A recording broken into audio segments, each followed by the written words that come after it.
Perfect. So now on a more serious note, you know that the principles of data are based on three things, which is integrity, confidentiality, and availability.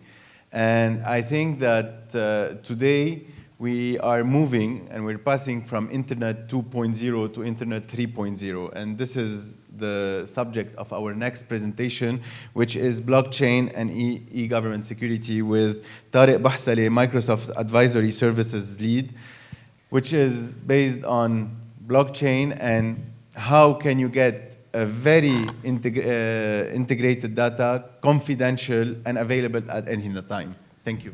Thank you very much, Your Excellency, and thanks for everybody for staying along after lunch. Quick question, who has attended, I heard yesterday there was a 3-hour very nice session about blockchain. Who's attended it? Okay, so almost half.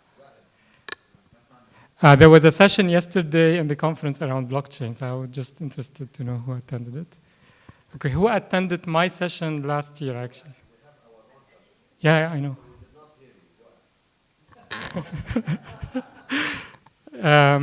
You have your own session here, you mean? Okay, so who attended my session last year? Sorry. Here. Yeah, okay. All right, so I will talk about blockchain for government. And I will do a quick introduction about blockchain, knowing that half of you have already they've dove deeper yesterday. But to do that, it occurred to me that I will do a little experiment. It could be very silly, but bear with me, okay?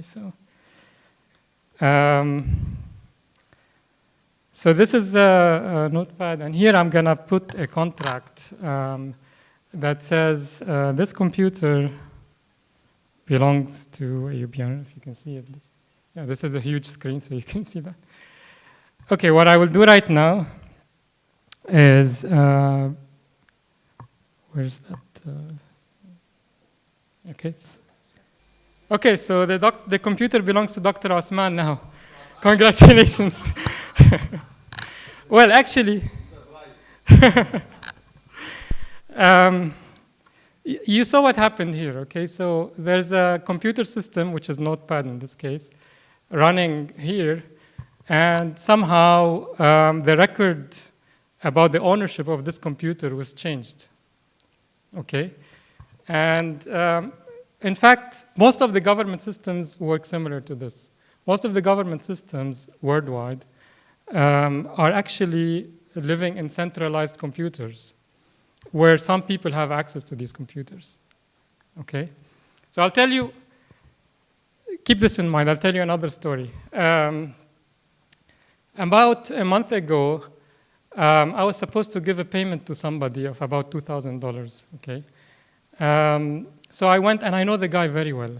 So I gave him the $2,000, and I did not take a receipt. My wife went crazy. Okay, how can you give him $2,000 without a receipt? Okay, who uses WhatsApp? Who uses WhatsApp groups? Everybody. Okay, so the simple agreement I had with this guy is once I give him the $2,000, we belong to a group that has like 20 people, and they all have an interest in this payment. So he just sent a message on the WhatsApp group saying, I received $2,000 from Tarek. Okay? And for me, that was enough. Now everybody knows that I paid him. I don't really need a receipt. There are so many people that can vouch for that. So with that, I can talk about blockchain. Okay. Think about blockchain basically as like this distributed WhatsApp group where all transactions are made known to everybody that participates in the blockchain. And with that concept, you can start imagining the results of this.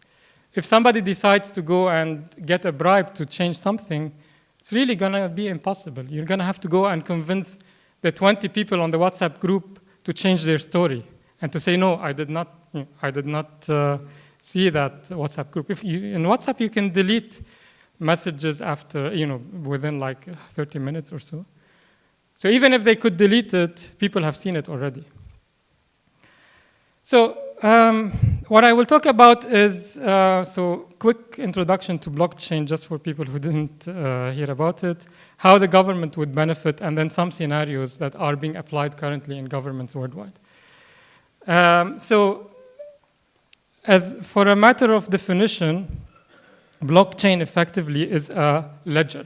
So it's like the ledger that you see in all government entities, the huge books where you write transactions on them. A blockchain is like that.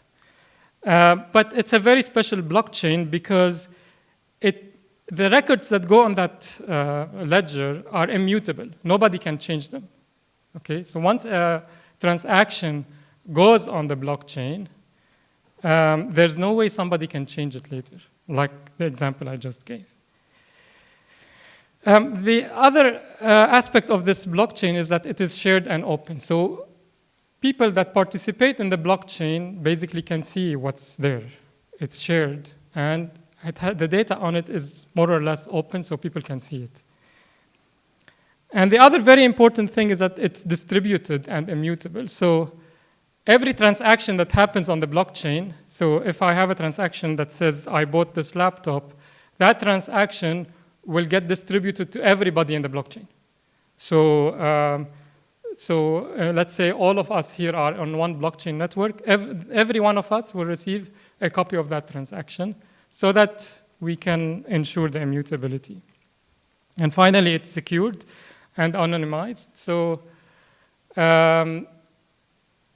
using cryptography, digital signatures, that data is also secured from change in the future. Okay, and also because of the cryptography, you can know who actually signed each transaction. So all of this for me is a definition of blockchain, and I hope you all relate to that for people who attended yesterday.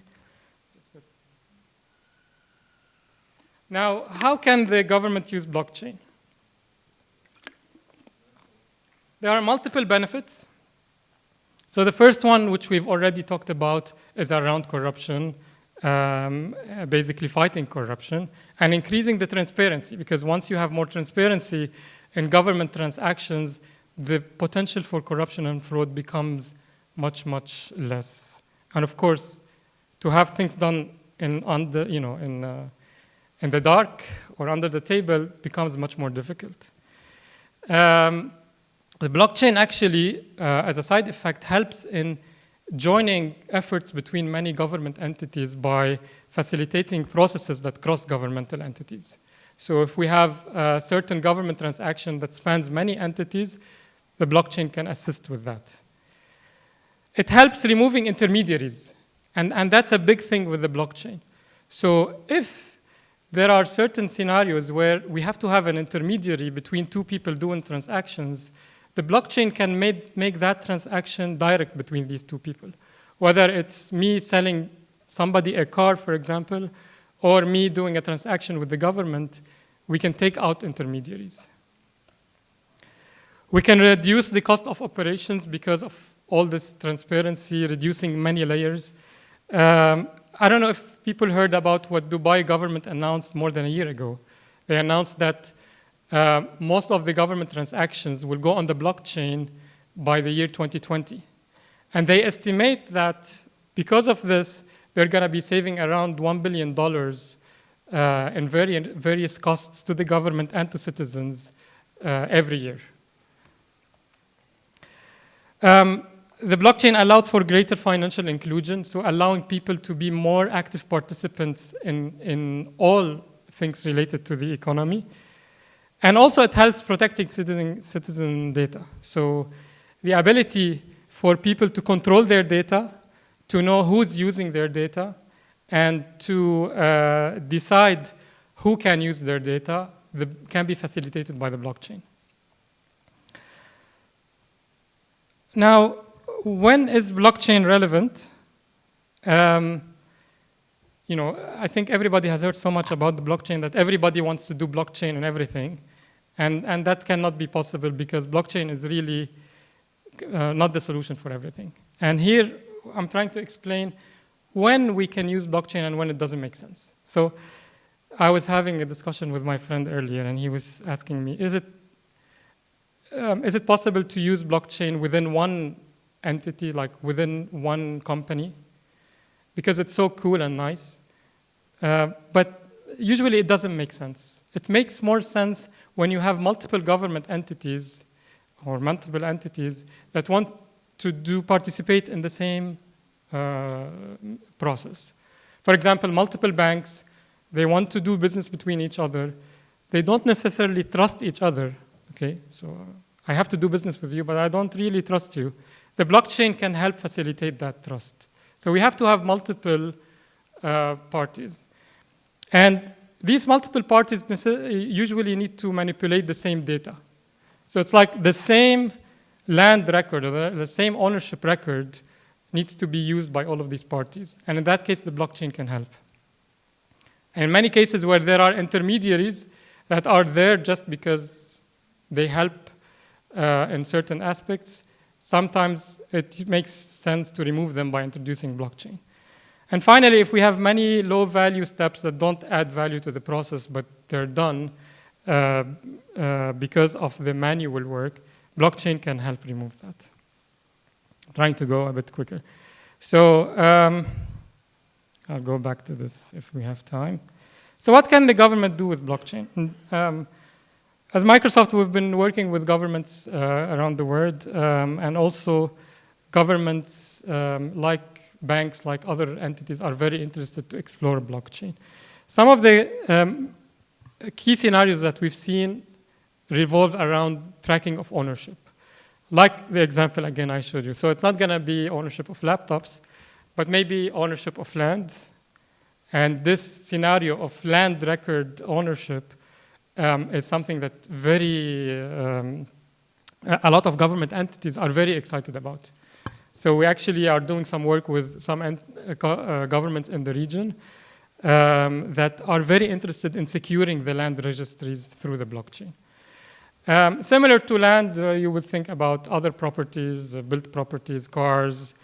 Even in Africa, you could think of the ownership of cows as one of the elements that can be put, the assets that can be put in the blockchain. Because some people, the most valuable thing for them is their cows, okay, in Africa. The other interesting domain is the issue of identity and how we can secure the use of identity through the blockchain to ensure, like I said before, that identity is being protected, and also when it needs to be used, it's used specifically for the purpose for which we need it to be used. For example, if I want to go and apply for a loan at the bank, they will get a lot of information about me, but some of this information they don't really need, but it's there because I made a photocopy of my ID card, for example. They need a photo of سجل of the ID card, but they don't really need to know exactly in which day I was born. Okay, that's my private information. So with the blockchain, we can control which information is shared with who and ensure that it's used for that purpose. One of the very common scenarios is voting, okay, and that's very tricky, but also the blockchain can help ensure that voting is done in a transparent way while protecting privacy. So people, there are governments like, just yesterday I saw an announcement from the government of South Korea. They're implementing proof of concept on doing voting within South Korea on the blockchain. And you can imagine that you need to vote, you need to ensure that your vote counted, but at the same time, you don't need people to know who voted for who. And by default, this is how the blockchain works. There's the anonymity part, but also there is the insurance that the records are actually there and nobody can play with them. Yes. It depends on the. We were working with the government of Egypt on a few initiatives related to that. Like the other big example is university degrees, which can very easily be played with. Okay, and finally, movement of assets. One of the very important elements is taxation fraud. So imagine that as a company, every transaction you do has to go to the blockchain. Okay, so if I purchase something right now from company X, they give me an invoice, and that invoice automatically goes on the blockchain. Imagine the repercussions. Basically, people cheating on their income statements, and their tax declarations, this becomes extremely difficult. And that's a major area where governments are looking to use the blockchain for. Another similar one is benefits and aid tracking. And again, I mention Egypt because I work a lot in Egypt. Wizard al-Sahha, actually, I'll give the example of Egypt where they give tons of money in basically aids to people, okay? Exactly. That, they give money for gas, for food, for bread, for medicine, and probably half of the money goes to the wrong hands. So with the blockchain, you can look on how the funds that are being received, whether at a global scale, so like the government is receiving funds from the World Bank or whatever, and then how that money is being dispersed, or on a micro scale where you're talking about individual people leveraging subsidies from the government. So with that, I have other slides, but I will close so that we have more time for questions. Thank you very much.